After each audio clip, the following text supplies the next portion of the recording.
So let's talk about what has been happening the past few days.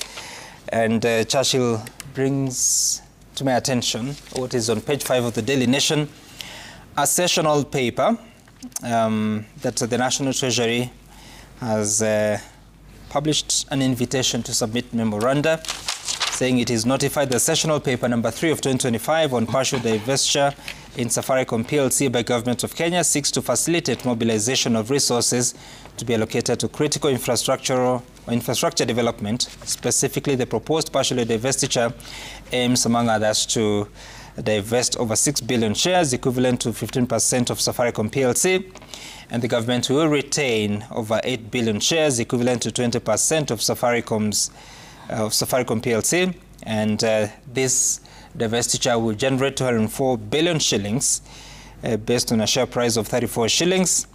And they have also secured an additional upfront payment of $40.2 billion by Vodacom Group to the government of Kenya in lieu of future dividends that will accrue to the government on its residual 20% shares.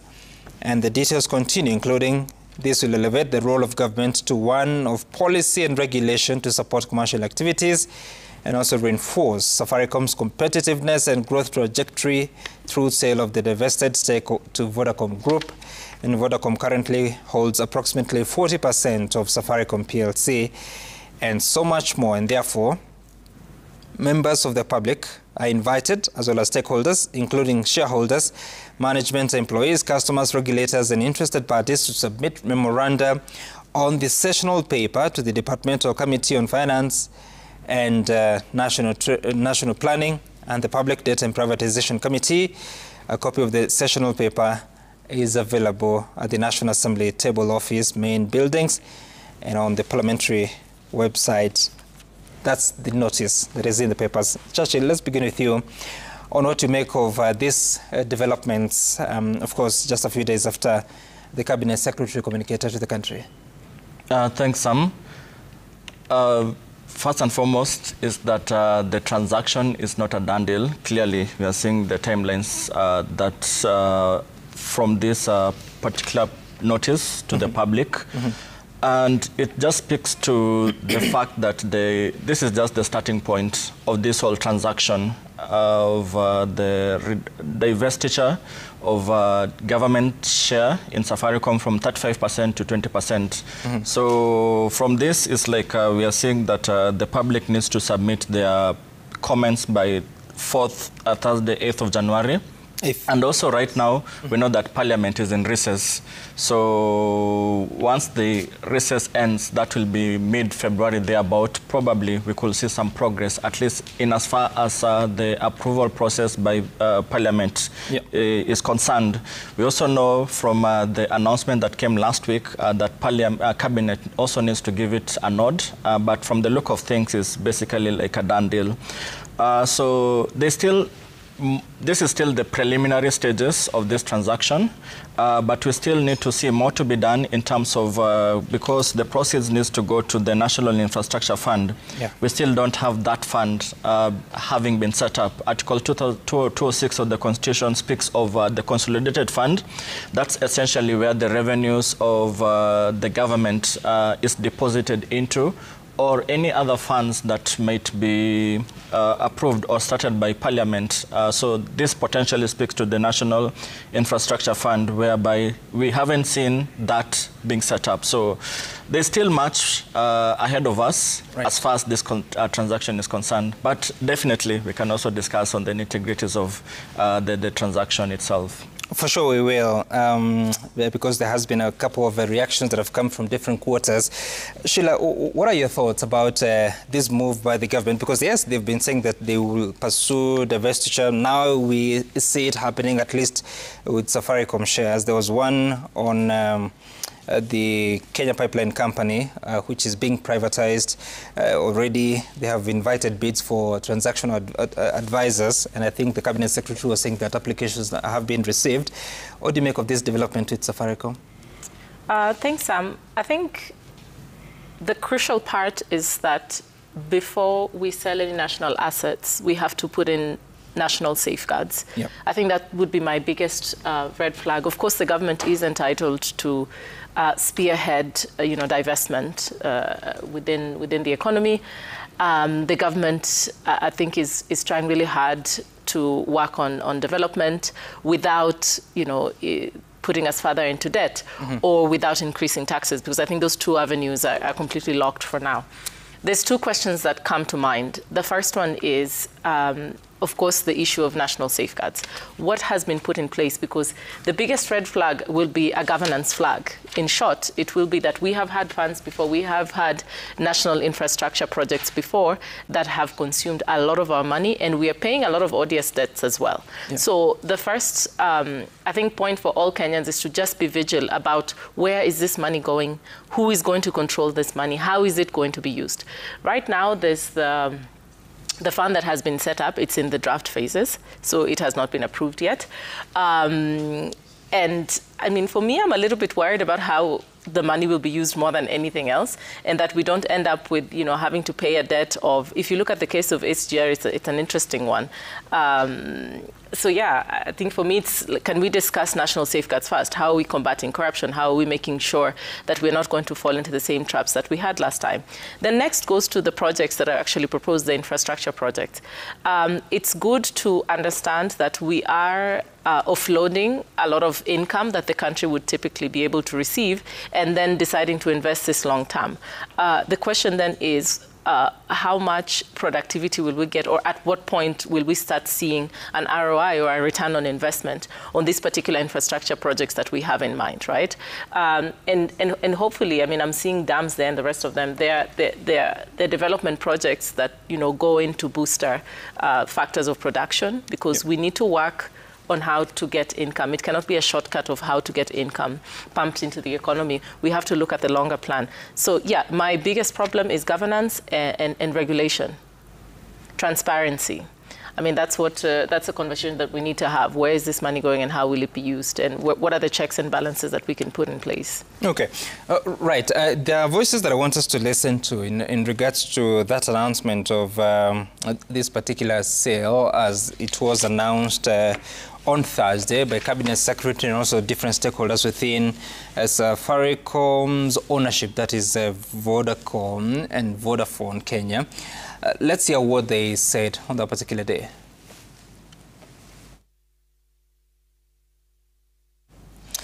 Right, as we get that clip, because we need to set the stage of what those officials said, watch this.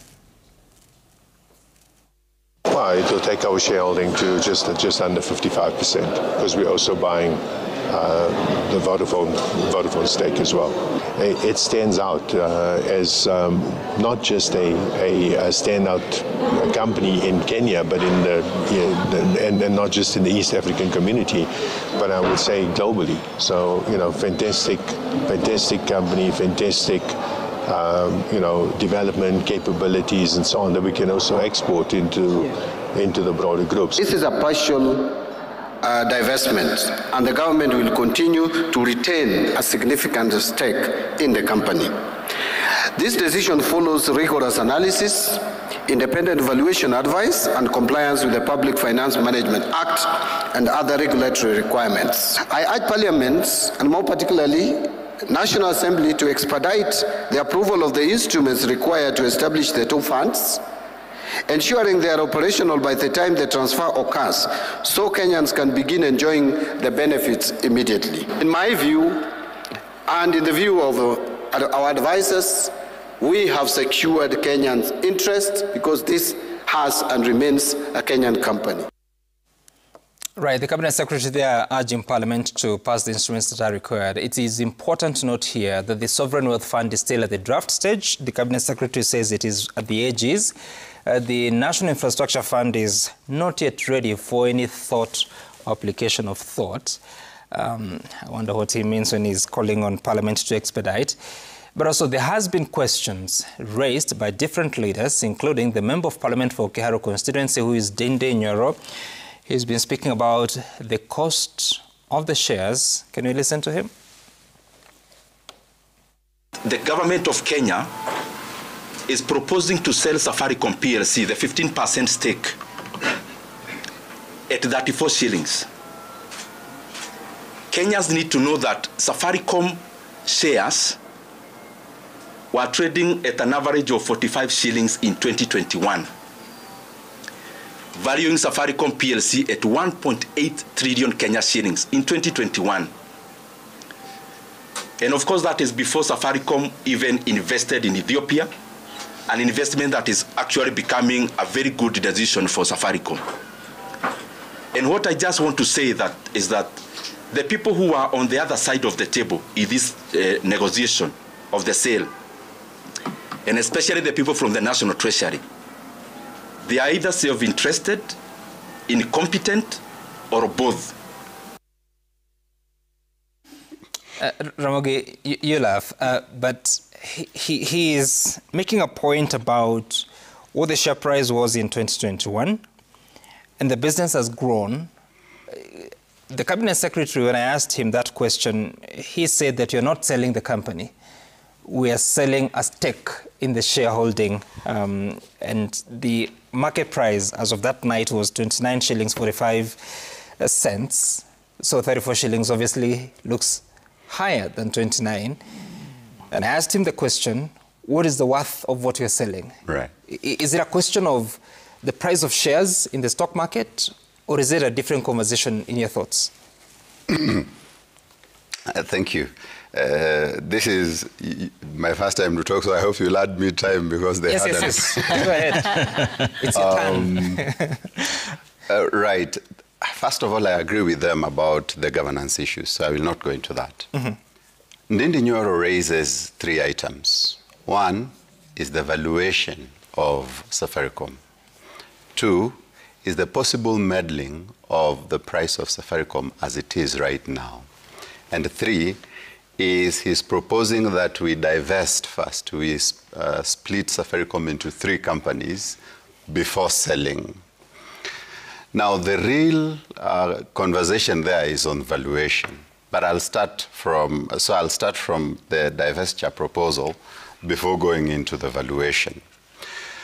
On the divestiture proposal, I fear that the member for Kiharu is doing financial analysis as a young investor with a lot of risk appetite, and not as an institutional investor. You see, when you're young in your 30s, you have a lot of time to spend, so you can take up risks even without calculating them too much. You have the advantage of time.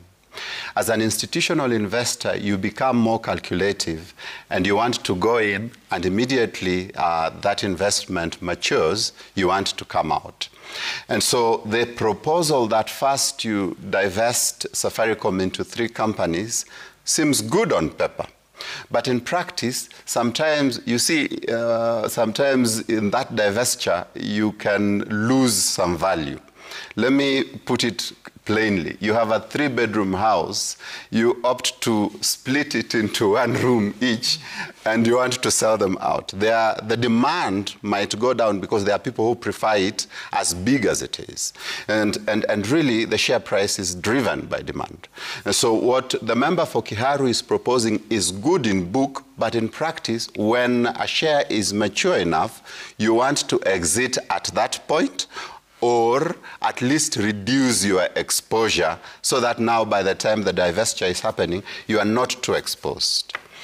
His second point is he's uncomfortable that in 2021 the price was 45 and now it's 28, and the proposal at 34 is neither here nor there. I mean, he's saying, why is every other share in the market going up to the point that we are seeing 200% appreciation in price, and Safaricom is not responding as well? On this one, I will say that, number 1, when you're doing a sell, hapo alitudanganya, you do not go 3-4 years back to look at the price then. Yep. You go to the market as it is, and then you look at the price at that time. And I'll mention on that on valuation. And so the idea that someone has meddled with the price of Safaricom, I think, is a bit far-fetched and is political sensationalism, because really what drives prices in the market is supply and demand. When the shares are too many, there's oversupply, the price falls so that then people can develop appetite. And when the share goes up, when the demand goes up, the price goes up with it, so that then people can gain value out of it. So on that one, I don't agree with him. The bone of contention is on valuation. And this is where probably I would agree with Honorable Ndindi Nyoro. Now, there are three ways of valuing a company, and one is comparatives. You compare the company with other similar companies, how they were sold. And then now you say, if this one was sold at this price, then this one of ours we are selling might also be in that range. Sadly, or beautifully, Safaricom does not have a proper peer that we can compare it with, neither in Kenya nor in the region. Safaricom is in a league of itself. I think even in the market, they are in a sector of themselves because they are Safaricom. So really, the comparative valuation might not work in this case, at least locally. The second method of valuation is book value. You go into the market and you say, what is the price of a share? How many shares are there? You multiply the two, you get the book value. As of, I think yesterday it was 28 something, the total number of shares Safaricom holds around 40 billion. If you calculate, you'd probably get that Safaricom, as at yesterday, was worth 1.12 trillion. The third method of valuation is what we call discounted cash flow, DCF, and these fine people will tell you more about that. I saw Mbadi accusing economists of being incapable of doing financial analysis. We did not take it lightly. Yes. By the way, Sam, we did not take it lightly. Accountants do postmortem, we set the pace. Yeah. Respectfully, CS Mbadi should respect it. No, maybe he's talking about his own economists at the ministry. At the ministry, okay. They're not here to defend themselves. So when we talk about discounted cash flow, what we are saying is what cash flow are we looking at the company generating in its whole lifetime, but this is discounted against several risks. Now, this one is a complicated process, and really, if I had more time before the invite, I could have done a financial model for Safaricom. But now there is a shortcut we usually do. What you do is you take the revenue of that company, you multiply by 10, and the discounted cash flow would be somewhere between 80 to 100% of your multiple. So the revenue for Safaricom as at 2025 was 388 billion. Now, if you multiply by 10, that brings you 3.88 trillion as the possible value of Safaricom. Now, you see that there's a big disparity between the book value, which is 1.1, and the DCF value, which is 3.88. And so when you are going into these negotiations, what you do is you can agree to add the two and divide by 2. In which case, you add 1.1 plus 3.88, you get a real value of 2.5 trillion, which is around what Ndindi Nyoro was implying. 15% of 2.5 trillion is definitely not 204 billion. It is upwards of 350 billion. Now, but Safaricom is a gem. It's our pride. So you cannot sell it at a discount. You cannot sell it at value. You must get a premium. If you got a 10% premium on it at 2.5 trillion valuation, then that would be north of, say, even 400 billion. What I am now arriving at, which is 400 billion as the potential value of this deal, is twice the amount that the Cabinet Secretary for Finance is telling us that he's selling Safaricom for. So on that one, Ndindi is right that we are selling Safaricom for a song. And of course, anybody can actually do that calculation and arrive at that figure. At least the guys, the economists who are not at the Ministry of Finance or Treasury, for that matter. So in comment really to the conversation that the good Waziri started, I think we need to engage further and ask ourselves why he's selling Safaricom at least 50% of the potential value that we could get out of it. But that was an analysis as a financial analyst. Let me now talk as an economist. Okay. As an economist, I'm asking myself, do we really need to sell Safaricom so that we can put that money in an infrastructure fund? And the answer, the more I think about it, the more I say no. And this is the reason. Safaricom gave the government of Kenya 16 billion worth of dividends this year alone. Now, the project that we are talking about, Rironi to Mau Summit now, the infrastructure project, that road has 20,000 vehicles passing on it every day. It is around 183 kilometers from Rironi to Mau Summit. The guy who's coming in has proposed 8 shillings per kilometer. Now, roughly, if I am feeling free and sufficiently happy to do mathematics, I would multiply 8 by 20,000 by 183 kilometers and by 365 days in a year, and I'd get roughly 10 billion revenue expected every year out of that road. They are putting in 180 billion to construct the road. Assuming this guy makes this 10 billion, and that is there are several assumptions there. One, we are assuming that every vehicle that uses that road is going to pay the toll. Two, we are assuming that every vehicle goes the whole 183 kilometers. And we are assuming that it is 20,000 vehicles every single day. Assuming also that this person has zero costs. This means then that they will need at least 18 years to recoup that investment. Now, if we, however, effected a cost of, say, 33%, because if you're a private investor and you're taking our road and you are charging us for it, then you should be able to maintain it so that we use the road maintenance levy elsewhere. If then we effect 33% cost, that figure goes up to 25 years. Now, in 20 years, if we said the government of Kenya is having 16 billion as dividends every year, in 20 years, that's 320 billion that we are foregoing so that we can put money somewhere we are not going to get any returns for the next 18 years at least. And then now, after that, we say it's a worthwhile investment.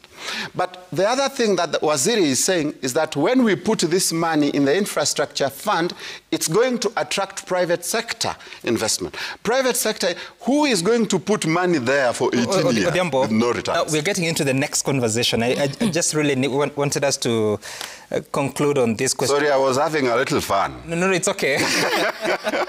It's okay. We will need to tighten some of those loose ends when it comes to the cost of Safaricom, because at the same time, you have to think about the share price that is in the stock market. How many shares are in the stock market? Is it all the shares or is it just the 25%?